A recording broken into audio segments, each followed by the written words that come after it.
Across the kitchen, the photos of our family seemed to whisper in the soft lamplight, echoes of the past and promises for the future.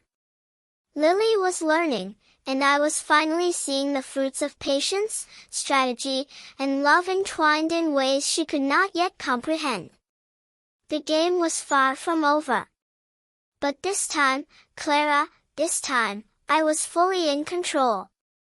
"I haven't forgiven myself yet, Mom," Lily admitted one evening, her hands nervously twisting a kitchen towel.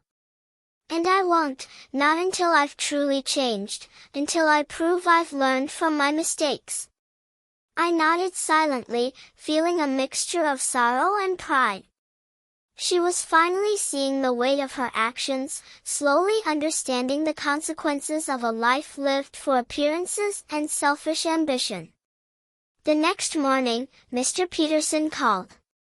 "Mrs. Brooks," he said warmly, "I have excellent news. The legal process is almost complete. We can remove your daughter from all of Edward's debts. She's free now." A sense of calm washed over me. After weeks of watching Lily struggle, work hard, and reflect on her mistakes, the moment had finally arrived. It was time for her to understand that she had never been alone, that someone had quietly watched over her all along. "Mr. Peterson," I said, my voice steady, "I want you to organize a meeting. It's time for my daughter to know the whole truth." He agreed immediately. The meeting was arranged for Friday morning at his office. I explained to Lily that I had made an appointment with a lawyer who could help her with her legal issues, without giving away the full story. She hesitated, biting her lip, clearly anxious. "Mom, I don't have money to pay a lawyer," she admitted, shame and worry mixing in her voice. I reached out, placing my hand over hers. "Don't worry about that, honey. You won't need to pay. This is just to help you sort things out." She nodded, still nervous but trusting me in a way I hadn't seen since she returned.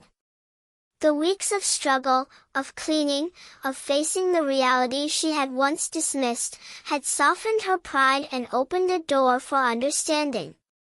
As I watched her leave for the appointment that morning, I felt a strange mixture of anticipation and satisfaction.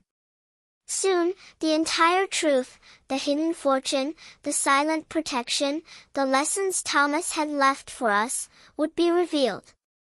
Lily would finally realize that the life she had assumed was under her control had been quietly guided all along. And when that moment came, she would understand that mistakes can be forgiven, lessons can be learned, and some of the greatest wealth in life is not just money, but love, patience, and the quiet strength of those who care for you. The day was coming.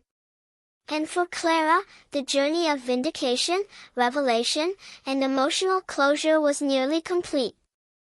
"You can quit the cleaning job if you want," I said one evening, watching Lily fold her uniform. She shook her head. "No, Mom. I hope I don't." "Why?" I asked softly, curious. "Because this job is teaching me something I never learned when everything was easy," she said, her voice steady but quiet. "It's teaching me the value of my own effort, the dignity of honest work, the importance of valuing every dollar I earn." She wiped her tears and looked at me with an expression I hadn't seen in years. It wasn't the look of a daughter who needs her mother, it was the look of a grown woman who respects another woman. "Do you forgive me, Mom?" she asked, her voice trembling slightly. "I forgave you a long time ago, honey," I said softly. "The question is, can you forgive yourself?" "I don't know," she admitted. "I did unforgivable things. People make mistakes, Lily," I said gently. "The important thing is what we do after we recognize them."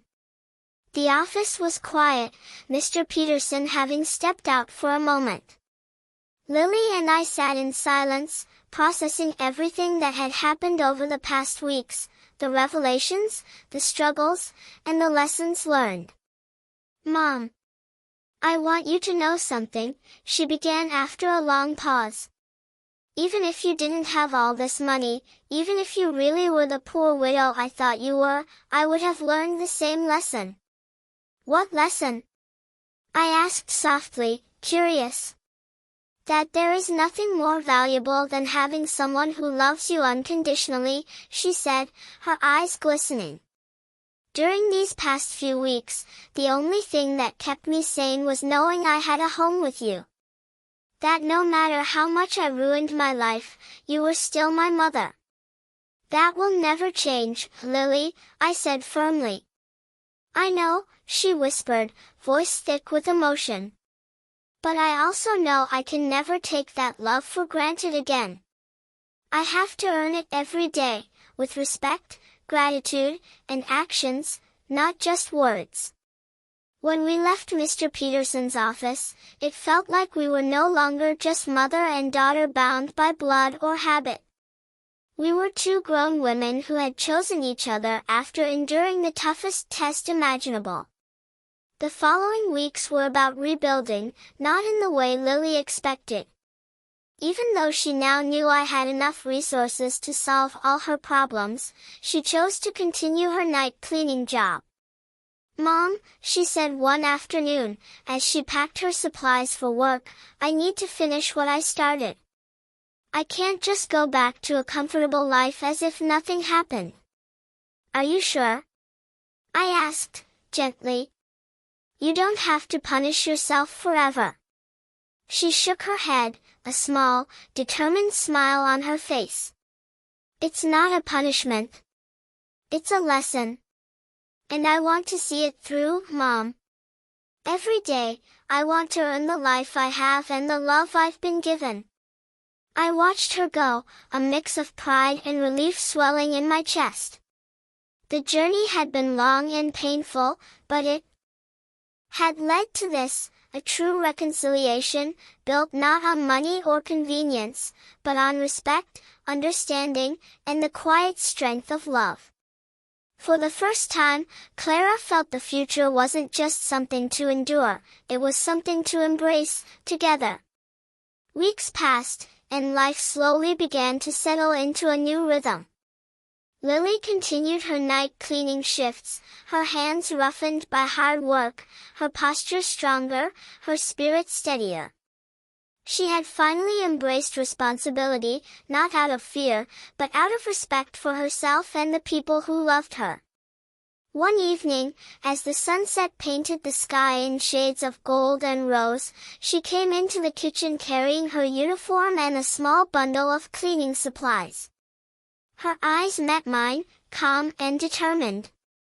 Mom, she said softly, I've learned something these past weeks. I've learned that no amount of money can replace integrity, humility, and effort. And that love, real love, is not given freely without reflection. I won't forget this lesson. I smiled, feeling the weight of every hardship, every tear, and every quiet victory lift from my shoulders. You've come a long way, Lily. I'm proud of you. She hesitated, then added, and Mom, thank you. Not for the money, not for the house, not for protecting me from the world, but for believing in me even when I didn't believe in myself. Tears pricked my eyes. The girl who had once thrown away our love for fleeting desires had finally returned, not as a daughter seeking forgiveness, but as a woman ready to stand on her own, guided by lessons she had learned the hard way. The next morning, I walked her to the front door before her shift. Remember, honey, I said softly, life will always test you. But now you know, you have the strength to face it. And you'll never be alone again. She hugged me tightly, and for a moment, I felt the years of pain, betrayal, and misunderstanding melt away. I won't let you down, Mom, she whispered. And she never would. In the weeks that followed, we rebuilt our lives, not by clinging to the past, but by embracing the present. Lily kept her cleaning job, not out of necessity, but out of choice, a reminder that dignity comes from effort and self-reliance. I continued managing our assets, but this time, not in secrecy, not in isolation, but openly, as a guide for the daughter who had finally learned the true value of life. One evening, as we sat on the porch overlooking the ocean, sipping tea and watching the sun dip into the horizon, I realized something profound. The real inheritance Thomas had left us was not the fortune, the jewels, or the properties. It was the wisdom to endure, the courage to forgive, and the strength to rise above mistakes. Lily looked at me, a soft smile on her face, and said, "Mom, I think we're finally free. Free from the past, free to live, and free to love each other properly." I reached for her hand, squeezing it gently. "Yes, honey. We are. And this time, we'll face the future together, stronger, wiser, and truly unstoppable." The house, once a place of secrets and shadows, now echoed with laughter, understanding, and the quiet hum of a life rebuilt. And for the first time in decades, Clara felt a deep, unshakable peace. It wasn't just the end of a story, it was the beginning of everything she had always hoped for. She laughed softly, a warm, genuine sound that made the room feel lighter. "Honey," she said, "that's the difference between being rich and acting rich. Your mom taught you how to be truly rich." Mrs. Johnson's words lingered in my mind. She was wise, indeed. And she had made me realize something important. True richness isn't measured by money, but by how you use it, and how you relate to it. "You don't feel any resentment?" I asked softly. "No," she said. "Edward did me a favor without even knowing it. If he hadn't abandoned and betrayed me, I never would have hit rock bottom. And if I hadn't hit rock bottom, I never would have learned to truly value what I have." That night, for the first time in months, I went to bed completely at peace. My plan had worked perfectly. Lily had learned the lessons she needed to learn, and she had emerged stronger, wiser, and more compassionate. Thomas would have been so proud. 6 months later, our life had found a new balance neither of us could have imagined. Lily had completed her social work studies with excellent grades. I had decided to use part of our resources to establish a foundation to help women facing domestic violence and financial abandonment. One morning, Lily came into the kitchen holding an envelope, excitement radiating from her. "Mom, the letter from the university arrived," she said. "I've been accepted into the master's program. I start next semester, but I want to pay for it with my own savings. I've been saving from my job at the city. The salary isn't high, but it's mine. Are you sure?" I asked, touched by her determination. "We could easily afford it," I said. "I know," she said, a small proud smile on her face, "but I need to do it on my own. It's part of who I am now." And I knew she was right. She wasn't just my daughter anymore, she was a woman who had chosen her own path, learned her own lessons, and built her life with integrity, resilience, and heart. Clara looked at Lily, feeling the quiet triumph of love, patience, and guidance. The future was no longer uncertain, it was theirs to shape, together. Life settled into a rhythm that was quieter, steadier, yet more meaningful than either of us had ever imagined. The house, once heavy with secrets and tension, now felt alive with purpose. Laughter echoed through the halls, and the ocean breeze carried the scent of new beginnings. Lily had fully embraced her studies and her work, approaching each day with a newfound humility and determination. She had learned the value of effort, of earning her place in the world, and of respecting the love and guidance that had been quietly supporting her all along. One evening, as we sat on the porch watching the sunset spill gold across the water, Lily turned to me. "Mom," she said softly, "I've been thinking a lot about everything that's happened. About Dad, about the money, about Edward, and about us. I don't just want to live with you, I want to continue building something together. A life where we support each other, but also help others." I nodded, feeling a lump in my throat. "You're right, honey. That's exactly what Thomas wanted for us, even if he couldn't say it. He wanted us to be strong, independent, and yet connected, and to use what we have to make a difference." Lily smiled, eyes shining with resolve. "I want to continue the foundation, Mom. I want to help women who are struggling, just like I was. And I want to do it not because I have to, but because I choose to." Her words filled me with pride. She had transformed from the daughter who had once chased luxury and taken love for granted, into a woman who understood true value, the dignity of effort, the power of resilience, and the importance of compassion. We spent the next months building the foundation together, carefully, deliberately. Each donation, each initiative, each woman we helped reminded us of our journey, of lessons learned the hard way, and of the love that had quietly guided us through it all. One afternoon, Lily brought home a bouquet of flowers from the foundation's first successful project.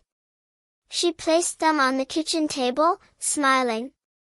"Mom," she said, "this is just the beginning. But I feel like for the first time, I'm using everything I've learned for something bigger than myself. I'm finally living with purpose."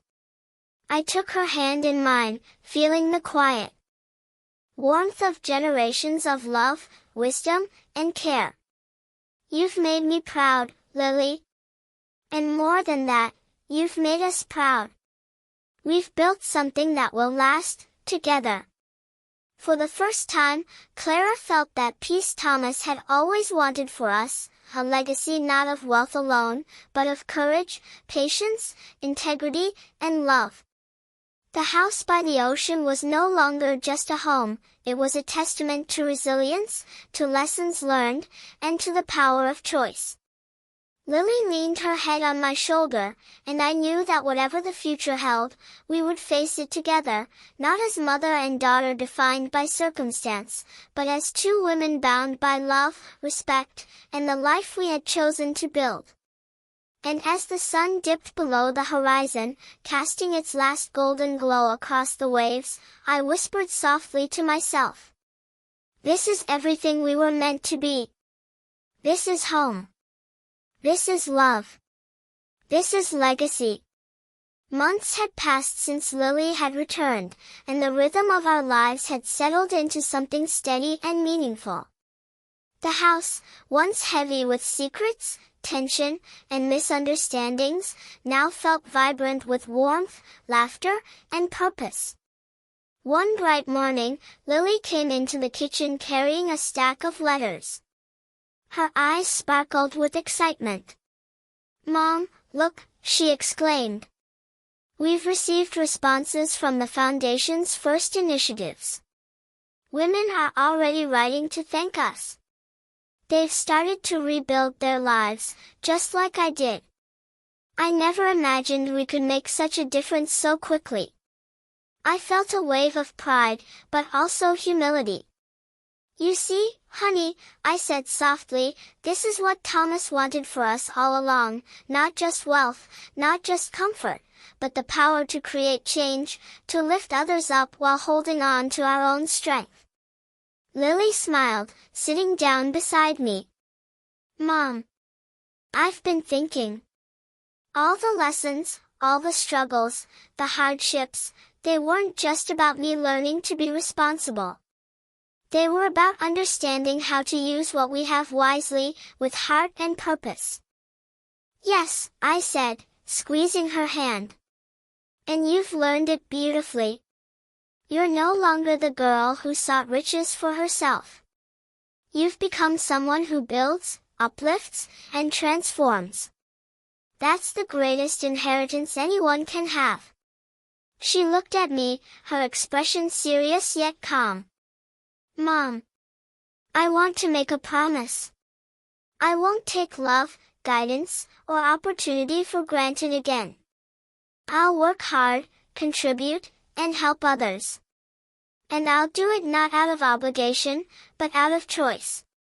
Out of who I am now. Tears pricked my eyes, but they were tears of joy.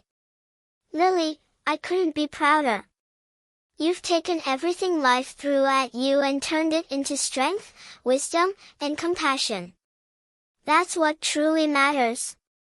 The afternoon sun streamed through the windows, illuminating the family photos, the heirlooms, and the little treasures scattered around the house. Everything that had once seemed like a burden, a secret, or a shadow, now felt like a foundation, a reminder of how far we had come.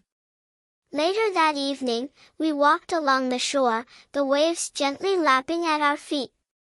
The horizon glowed with gold, pink, and violet hues. Lily held my hand, and I realized that the story of our lives had come full circle. We were no longer defined by mistakes, betrayals, or loss.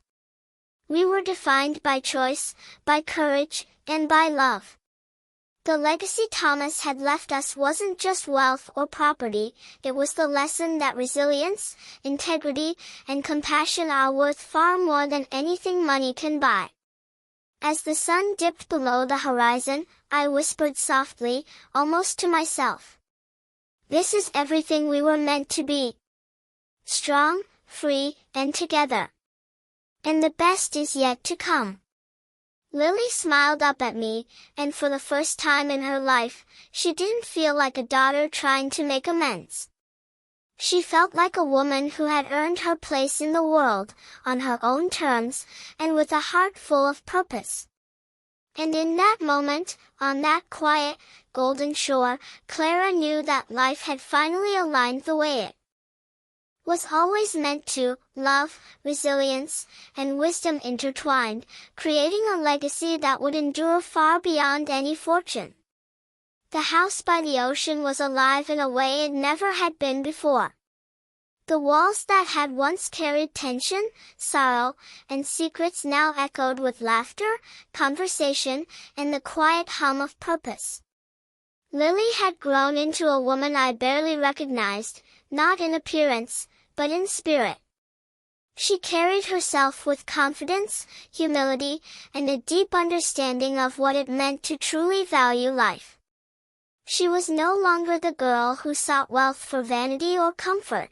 She was a woman who had earned her strength and learned the meaning of love, responsibility, and compassion. One morning, as sunlight streamed through the windows, Lily placed her hand over mine. "Mom," she said softly, "I've been reflecting on everything, our past, our struggles, everything Dad left for us. I realize now that wealth isn't measured in money, but in the choices we make, the love we give, and the lives we touch." I smiled, heart swelling with pride. "Exactly, honey. That's what Thomas wanted us to learn. That's what he hoped we'd understand. And you've truly learned it." "I want to continue building our foundation," Lily continued. "I want to help women who are struggling like I once did. Not because I have to, but because I choose to. And I want to live here with you, not as a daughter who depends on her mother, but as a partner in life, a woman who shares love, respect, and purpose with you every day." Tears came to my eyes, but this time, they were tears of joy. "You've become everything I hoped you would, Lily. Strong, wise, and compassionate. And the best part is, we're building it together. We spent the day organizing the foundation's next steps, sorting letters, planning projects, and talking about ways to reach more women who needed guidance and support. Each small action reminded me that what we had endured, the betrayal, the mistakes, the struggles, had led to this, a life of meaning, choice, and love. That evening, we walked along the shore, the sky painted in fiery oranges and soft pinks, the waves reflecting our renewed hope. Lily squeezed my hand gently. "Mom, we've come full circle. I feel free, not just from the past, but free to live my life fully, and to make a difference." I looked at her, this remarkable woman who had once been lost, and whispered, "Yes, honey. Free, and ready to embrace everything that comes next." And as the sun dipped below the horizon, Clara realized the truth that had guided us all along. The greatest inheritance isn't wealth, property, or jewels, it's the love we nurture, the lessons we learn, the strength we discover in ourselves, and the lives we touch along the way. Together, mother and daughter, we faced the future with open hearts, steady hands, and an unbreakable bond. The story of struggle had ended, but the story of love, wisdom, and purpose had only just begun.